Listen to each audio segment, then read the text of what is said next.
Policia e kryeqytetit mori një sër masash organizative për mbarvajtje normale të protestës së Partisë Demokratike. Për të garantuar sigurimin e rendit dhe qetësisë përgjatë zhvillimit të kësaj proteste, policia e kryeqytetit kaloi në shërbim të përforcuar të efektivave të komisariateve të Drejtorisë Tiranë si dhe forcës lëvizëse operacionale. Mbajtja nën vëzhgim e situatës në pikat kyçe, si taraca mbi kryeministrinë, kryesinë e kuvendit si dhe dy kullave binjake, u realizua nga efektivët e repartit Renea, ndërsa Garda e Republikës ishte e planizuar vetëm në ambientet e kryeministrisë. Operacioni për vendosjen e strukturave policore përballë kryeministrisë, por dhe për të garantuar mbarvajtjen e protestës, po ndiqet nga ministri i Brendshëm dhe nga drejtori i përgjithshëm i policisë Artan Diti, i cili aktualisht po bisedon me zëvendës drejtorin e rendit dhe sigurisë publike Pandi Sulla, por dhe me drejtues të tjerë të operacionit.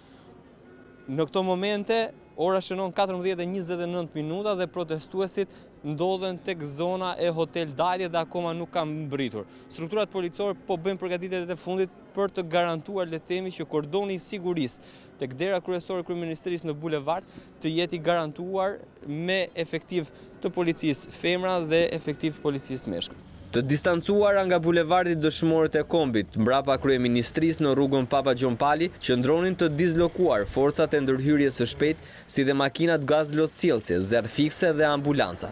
Protesta është ndjekur në distancë dhe nga avokati i popullit dhe komisionerët e këtij institucioni. Për disa orë u bllokuan të gjitha hyrjet drejt sheshit Skënderbej, përgjatë bulevardit Dëshmorët e Kombit deri në sheshin Nën Tereza, si dhe të gjitha rrugët që kanë lidhje me segmentin rrugor nga sheshi Skënderbej deri në sheshin Nën Tereza Tiranë.